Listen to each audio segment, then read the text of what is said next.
Iniciar a nossa unidade 2, falando de um assunto extremamente importante, chamado de reforma religiosa e contra-reforma. Disciplina de História, aula 1.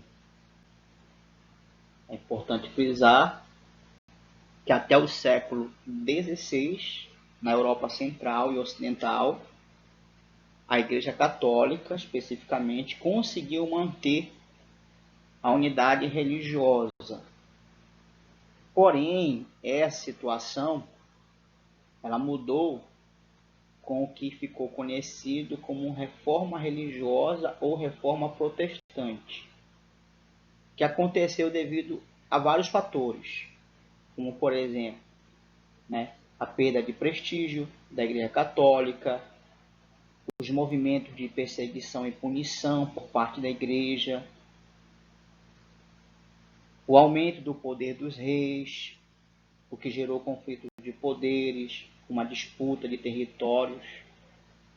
A reforma protestante foi considerada um dos mais importantes movimentos religiosos dentro do cristianismo.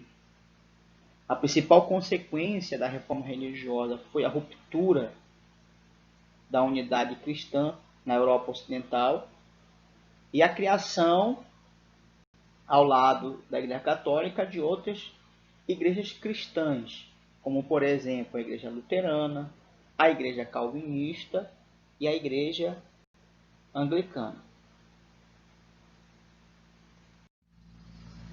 Sobre as origens da reforma religiosa, então, como vocês podem observar no slide, a reforma religiosa foi resultado de um processo que inicialmente levantou questionamentos acerca do comportamento do alto clero e de algumas atitudes da Igreja Católica, como, por exemplo, a cobrança de indulgências e a venda de relíquias. Os valores que inspiraram a Igreja durante a Idade Média perderam a validade diante do luxo em que os papas viviam no século XIV. Lógico que eu estou brincando, mas eu acredito que foi lá que surgiu a palavra ostentação. Enquanto a sociedade, na sua maioria, estavam vivendo na pobreza e muitas vezes abaixo da pobreza, o alto clero da igreja estava ostentando luxo e riqueza. Isso acabou estabelecendo um conflito entre a igreja e a própria prática da fé. A igreja enfrentava uma crise interna devido às críticas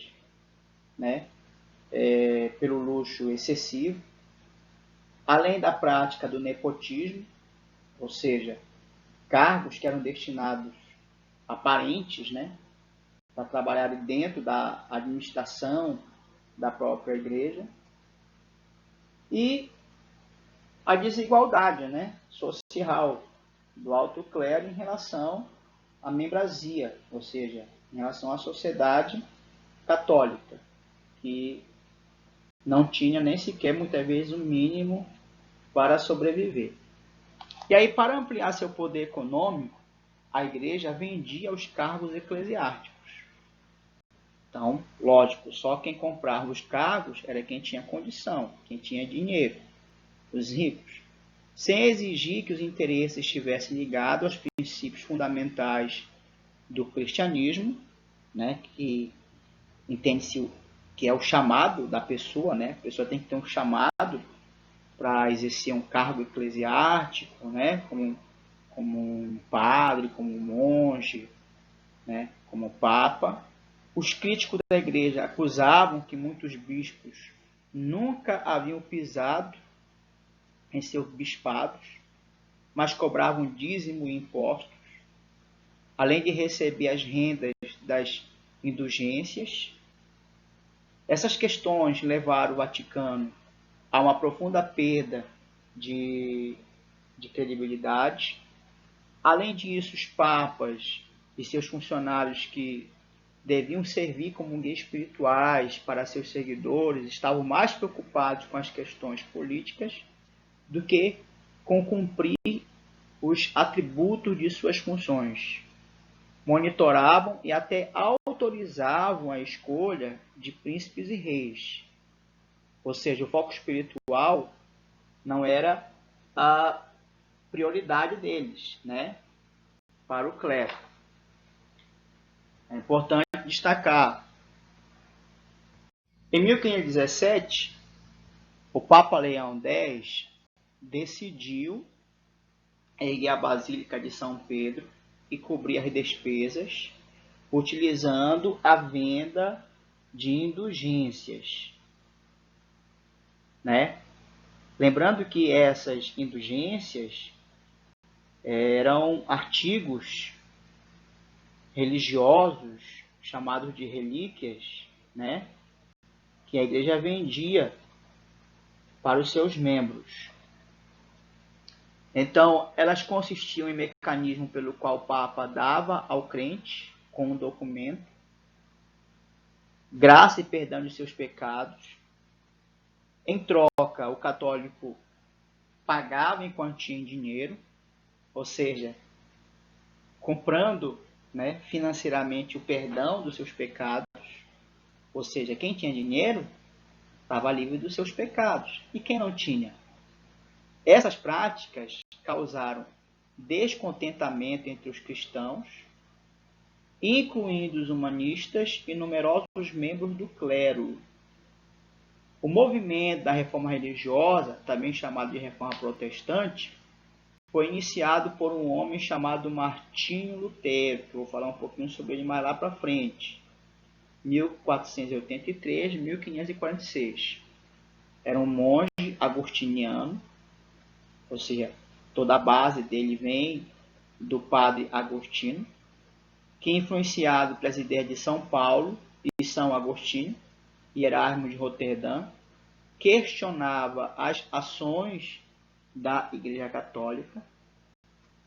E aí pensem em que conclusão Martinho Lutero chegou. Com base na ideia de que somente a fé em Deus assegurava a graça divina e a salvação individual, Lutero rejeitou o poder do Papa, olha a ousadia, e a ideia de que o perdão poderia ser comprado.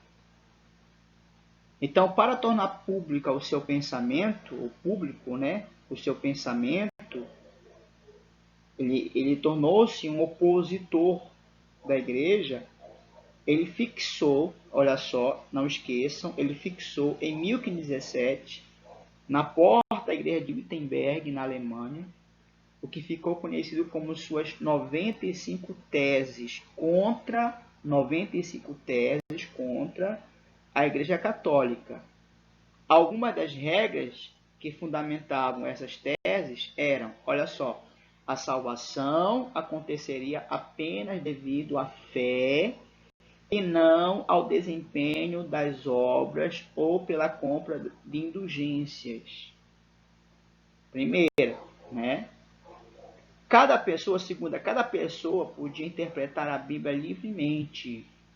A única fonte de verdade era a Bíblia. O batismo e a Eucaristia eram os verdadeiros sacramentos. O papado não era uma instituição criada por Jesus Cristo. Então, essa era as teses de Martinho Lutero. Olha só o que ele diz mais. Não era necessário adorar a Virgem ou aos santos, e o purgatório, né, não existia. Então, em suas 95 teses, Lutero defendeu a fé cristã como elemento essencial da religião e, portanto, né, se opôs, foi contrário, tornou-se um opositor ao modo como a Igreja Católica conduzia o pensamento e as ações durante a Idade Média. O Papa Leão X tentou convencer Lutero a retirar suas 95 teses, mas Lutero não as retirou, por isso todo o seu escrito foi banido, né? Os seus escritos foram censurados imperador católico Carlos V, do Sacro Império Romano Germânico, convocou uma assembleia, a chamada Dieta de Ons, mas Lutero não quis retratar-se, o que levou a assembleia a considerá-lo herege, né? Que segundo a igreja um herege era alguém que não crê na fé católica, e ele foi excomungado da igreja, ou seja, ele foi expulso da igreja católica, né? E a intenção era condená-lo à morte, porque essa era a sentença para os hereges, né? Principalmente dependendo do pecado que o herege ele cometia na visão da igreja. Então Lutero refugiou-se na Saxônia e, com a ajuda do teólogo e humanista Felipe Melanchthon, escreveu panfletos e lançou, em 1530, os fundamentos da doutrina luterana, que ficaram conhecidos historicamente por Confissão de Augsburgo. Nesse período, Lutero estava traduzindo a Bíblia, olha só que interessante, em hebraico e grego, né, o chamado grego antigo, para a língua alemã da época. Então, a primeira versão do Novo Testamento foi publicada em alemão em 1522, a versão completa com o Velho Testamento e os livros apócrifos. Foi publicada em 1534, que hoje é conhecida como a Bíblia de Lutero.